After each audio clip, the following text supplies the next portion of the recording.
Hey everyone, it's Ronin Ros here with a video of a somewhat advanced strategy for Guild Wars using a mixed light deck against a very strong Dark Warden deck. This is the deck that I'm using.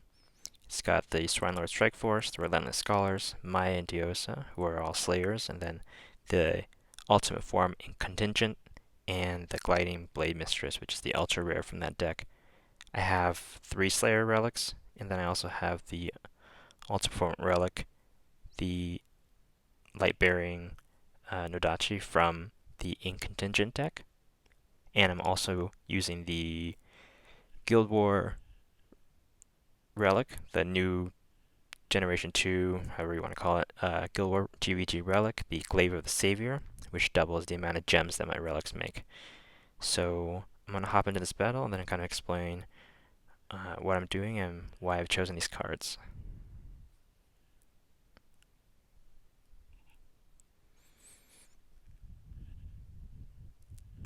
Okay, so now there's a lot of different strategies you can have. For somebody who starts out with counterattack, you're going to want to kill the first warden right away, or else you're going to suffer from counterattack. But sometimes you can take advantage of the fact that it's just counterattack, which means that you can revive, and that's the strategy that we're going to use here. So I'm actually going to purposely, or rather I don't actually have enough gems to kill him. So I'm not even going to try to use all my gems, which is one thing you should keep in mind, is that if you are using the revive strategy, there's no point in using all of your gems.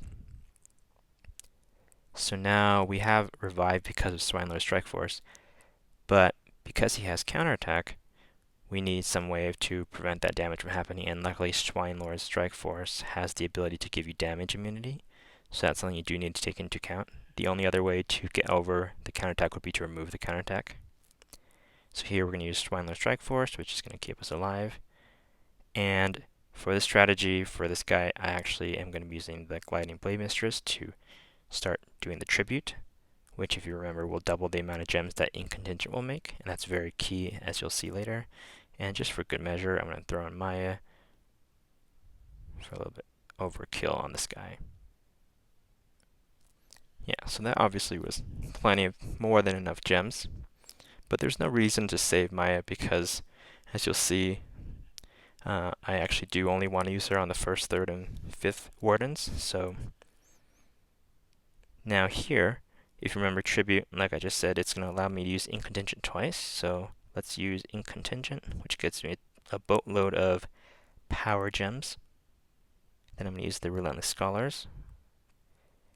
And that is plenty of gems to destroy the 2nd warden.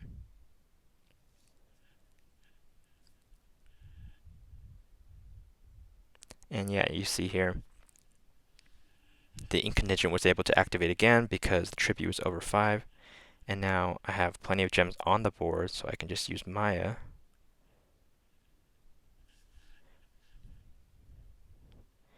And that should be enough gems to destroy this warden.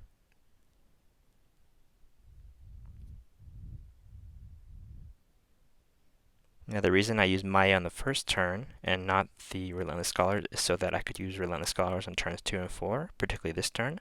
So I'm making all these power gems here because of the passive ability of Maya and the Relentless Scholars. But it's actually not that many gems when you only have those 2 cards. So if I were to just use Maya here, I probably would not have enough gems to activate the relics. You can sometimes make it, but you don't want to ever leave stuff up to chance when you don't have to. So that's why I saved the Relentless Scholars for this turn. And that is enough damage to kill this warden. And if you're watching the tribute number, that was the last turn for tribute, and now a tribute expires, and I get all those power gem 3s. And now I can activate Maya again, Gliding Blademistress, and that is game, and